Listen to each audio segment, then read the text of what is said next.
자, 상상해보세요. 디지털 금융의 심장부에서 단 46분 만에 4천억 원이 그냥 증발해버렸습니다. 2026년에 일어난 이 사건은요, 단순한 해킹이 아니었어요. 이건 시스템의 신뢰 자체를 무너뜨린 역사상 가장 교묘했던 디지털 강도 사건입니다. 지금부터 그 전말을 하나하나 따라가 보겠습니다. 2억 9,200만 달러, 우리 돈으로 환산하면 거의 4천억 원에 달하는 어마어마한 돈이죠. 네, 평범한 사람들은 정말 상상조차 하기 힘든 이 돈이 바로 이번 디지털 강도 사건에서 사라진 액수입니다. 근데 진짜 충격적인 건 뭔지 아세요? 바로 속도입니다. 이 모든 돈이 흔적도 없이 사라지는데 걸린 시간? 딱 46분. 아니, 1시간도 안 되는 짧은 시간 동안 대체 어떻게 이런 일이 가능했을까요? 범인은 시스템의 허점을 막 파고든 게 아니었어요. 그것보다 훨씬 더 교묘한 방법을 썼습니다. 이번 사건의 중심에는 켈프 다오라는 곳이 있습니다. 단 하나의 작은 취약점이 어떻게 이더리움과 아비트럼이라는 거대한 생태계 전체를 뒤흔드는 도미노를 쓰러뜨렸는지 그 정교하게 설계된 공격의 구조를 지금부터 한번 해부해 보겠습니다. 자, 먼저 공격의 목표물이 된 켈프다오가 뭔지 알아야겠죠? 아주 간단히 말해서 사용자들이 이더리움을 맡기면 그 대가로 추가 수익을 돌려주는 일종의 디지털 궁고 같은 곳이에요. 그리고 그 증표로 RSECH라는 토큰을 발행하는데요. 해커가 노린 건 바로 이 금고 안에 있던 RSECH 준비금, 즉 담보 자산이었던 겁니다. 그렇다면 해커는 도대체 어떻게 이 금고를 턴 걸까요? 이건 폭력적으로 금고를 부수고 들어간 게 아닙니다. 훨씬 더 지능적인 방식이었죠. 뭐랄까, 시스템이 서로를 믿는다는 그 점을 역이용해서 아예 정문 열쇠를 훔쳐서 당당하게 들어간 것과 똑같아요. 이번 해킹의 핵심 무대가 된 곳이 바로 크로스 체인 브리지입니다. 이름만 들으면 좀 어려운데요. 사실 간단해요. 서로 다른 블록체인, 그러니까 이더리움이나 아비트럼처럼 독립된 네트워크들을 연결해주는 다리 역할을 하는 거죠. 다른 은행 시스템끼리 돈을 옮길 때 쓰는 그런 보안 장갑차를 떠올리시면 이해가 쉬우실 겁니다. 자, 원래대로라면 이 보안 장갑차는 이렇게 움직여야 합니다. 사용자가 이더리움에서 자산을 옮기겠다고 요청을 하면요, 레이어 제로라는 일종의 관제 시스템이 이 지시가 올바른지 검증을 해요. 확인이 딱 끝나면 이더리움에 있던 자산은 금고에 잠기고 목적지에서는 똑같은 가치의 토큰이 발행됩니다. 이론상으로는 정말 완벽하게 안전한 과정이죠. 하지만 해커는 바로 이 시스템의 허점을 정확하게 노렸습니다. 먼저 토네이도 캐시라는 걸 이용해서 자신의 흔적을 싹 지우고요. 결정적으로 켈프 다오의 관리자 키 중 하나를 훔칩니다. 그리고 이 훔친 키로 관제 시스템에 가짜 이동 지시를 내린 거예요. 브릿지 입장에서는 어때요? 정상적인 키로 명령이 들어왔으니까 의심할 이유가 전혀 없었죠. 그 결과 11만 6천 개가 넘는 RSETH가 고스란히 해커의 지갑으로 넘어가고 말았습니다. 그래서 보안 전문가들이 내린 결론이 이렇습니다. 레이어 제로라는 기술 자체의 결함이 아니라 심각한 키 유출 때문에 발생한 신뢰관계 버그였다. 이 말이 핵심이에요. 피어 트러스트, 즉 동료를 믿는다는 시스템의 약점이 그대로 드러난 거죠. 프로그램끼리 저쪽은 정식 키를 가졌으니까 믿을 만한 동료야 라고 생각하고 그냥 무조건 지시를 따라버린 겁니다.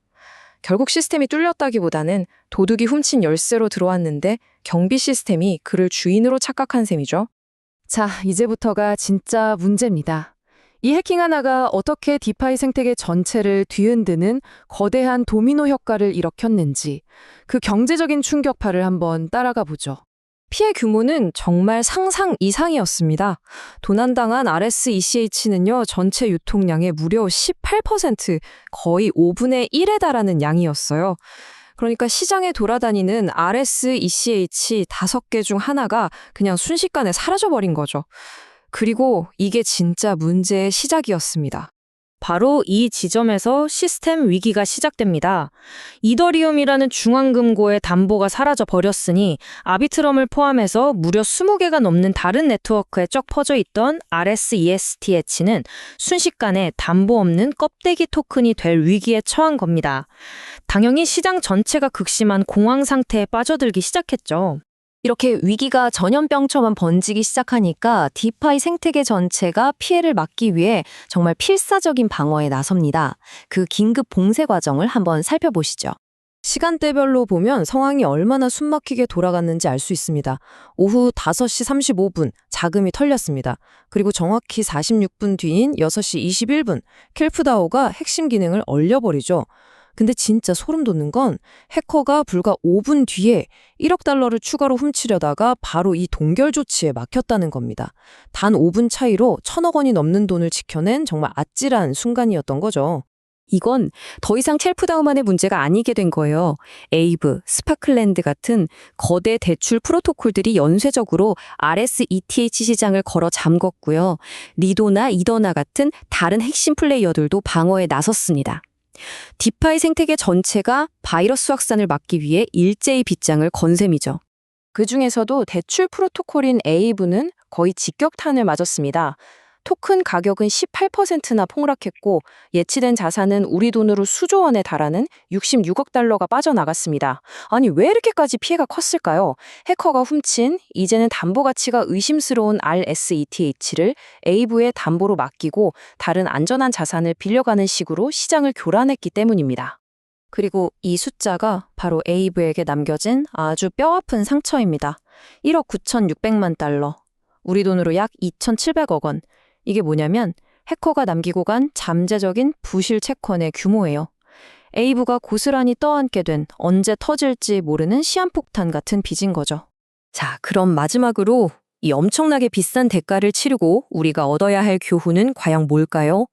이제는 불을 끄는 대응을 넘어서 애초에 불이 나지 않게 하는 예방의 시대로 나아가야 합니다. 이번 사건은 디파이 보안의 패러다임을 완전히 바꿔야 한다고 말하고 있습니다. 왼쪽에 있는 긴급 동결 같은 조치들은 이미 터진 불을 끄는 사후 대응에 불과하죠. 이제는 오른쪽에 사전 예방으로 가야만 합니다. 애초에 열쇠를 훔치기 어렵게 만들고 설령 훔치더라도 문이 열리지 않도록 서로를 더 엄격하게 검증하는 것. 즉, 묻지마 신뢰가 아니라 검증된 신뢰를 시스템에 구축해야 하는 아주 근본적인 변화가 필요하다는 겁니다. 오늘의 이야기를 마무리하면서 우리는 이런 근본적인 질문 앞에 서게 됩니다. 더 빠르고 더 개방된 금융의 미래를 향해 이렇게 숨가쁘게 달려가고 있는데 과연 보안이라는 안전장치가 이 속도를 따라잡을 수 있을까요? 이번 켈프다오 사태는 그 답을 찾는 것이 우리 모두에게 얼마나 중요한 과제인지를 분명하게 보여주고 있습니다.